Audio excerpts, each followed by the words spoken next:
ఎన్టీఆర్ జిల్లా నందిగామలో నల్లవాగు ఉధృతంగా ప్రవహిస్తోంది. దానికి సంబంధించిన బ్రేకింగ్ చూస్తున్నాం. దీంతో నందిగామ నుంచి చందర్లపాడుకు రాకపోకలు నిలిపివేశారు. చందాపురం గ్రామం వద్ద నల్లవాగు ఉధృతంగా ప్రవహించడంతో వాగు ఎవరూ దాటకూడదని పోలీసులు పహారా కాస్తూ ఉన్నారు. రాకపోకలు నిలిచిపోవడంతో వాహనాలన్నీ రెండు వైపులు బారులు తీశాయి.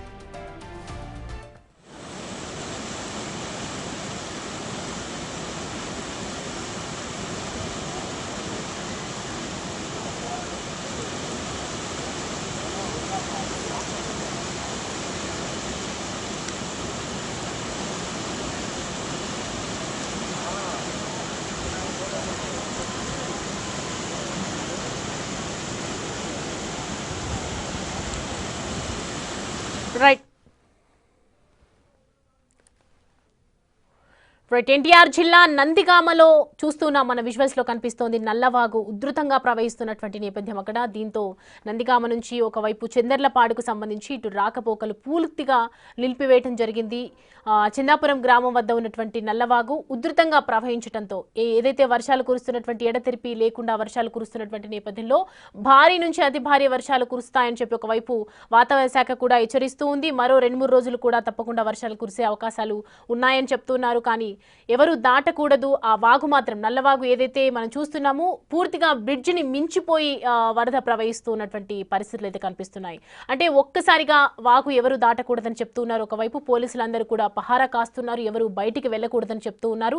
రాకపోకలు పూర్తిగా నిలిచిపోవడంతో వాహనాలన్నీ రెండు వైపులు బారులు తీరాయి. మరి ఎమర్జెన్సీ కేసెస్ కి సంబంధించి కూడా ఇటు ఒకవైపు పోలీసులు అండగా ఉన్నారు. మరి ప్రస్తుతం అయితే మనం చూస్తున్నాము నందిగామ ఎన్టీఆర్ జిల్లా దగ్గర జరుగుతున్నటువంటి సిచ్యువేషన్ అయితే మనం క్లియర్ కట్ గా మనం చూడొచ్చు. పూర్తిగా గ్రామస్తులు ఒకవైపు ఇటు గ్రామంలో ఉన్నటువంటి ఏదైతే చందాపురంకి సంబంధించి ఇటు గ్రామస్తులు, మరోవైపు చందలపాడుకు సంబంధించి, మరోవైపు నందిగామలో ఉన్నటువంటి ప్రజలు ఒకవైపు ఇక్కడి నుంచి అక్కడి నుంచి మధ్యలో ఒక బ్రిడ్జ్ ఏదైతే ఉందో దానికి సంబంధించి పూర్తిగా ఉధృతంగా ప్రవహిస్తోంది వాగు. ఒక ఆప్షన్ కూడా లేదు, నడిచి వెళ్ళడానికి లేదు, వాహనాల్లో వెళ్ళడానికి కూడా పరిస్థితి అయితే తీవ్ర విషాదంగానే కనిపిస్తూ ఉన్నటువంటి సిచ్యువేషన్ అయితే కనిపిస్తోంది. సో ప్రజెంట్ ఎన్టీఆర్ జిల్లాలో జరిగింది ఈ సంఘటన. నందిగామలో నల్లవాగు పూర్తిగా ఉధృతంగా ప్రవహిస్తున్నటువంటి సిచ్యువేషన్ కనిపిస్తోంది. విజువల్స్ లో మనం చూడొచ్చు. గ్రామంకి సంబంధించి పూర్తి నలుమూలలా మనం చూస్తున్నాము.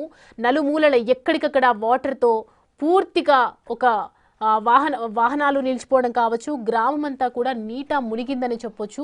ఇటు పక్కన సందులలో కావచ్చు, గ్రామంలో ఉన్నటువంటి ఏరియాస్లో కావచ్చు, ప్రతి చోట ఇటు బ్రిడ్జ్ అనే కాకుండా ప్రతి ఏరియాలో ఇళ్లలోకి వాటర్ వస్తున్నటువంటి సిచ్యువేషన్ కనిపిస్తుంది. పూర్తిగా ఇప్పుడైతే బ్రిడ్జిని మించిపోయి నల్లవాగు అయితే ప్రవహిస్తోంది. ప్రస్తుతం పోలీసులు అక్కడ పహారా కాస్తూ ఉన్నారు. ఎటువంటి ఎమర్జెన్సీ సిచ్యువేషన్లో కూడా బయటికి వెళ్లకుండా ప్రస్తుతం అయితే పహారా కాస్తున్నటువంటి సిచ్యువేషన్ కనిపిస్తోంది.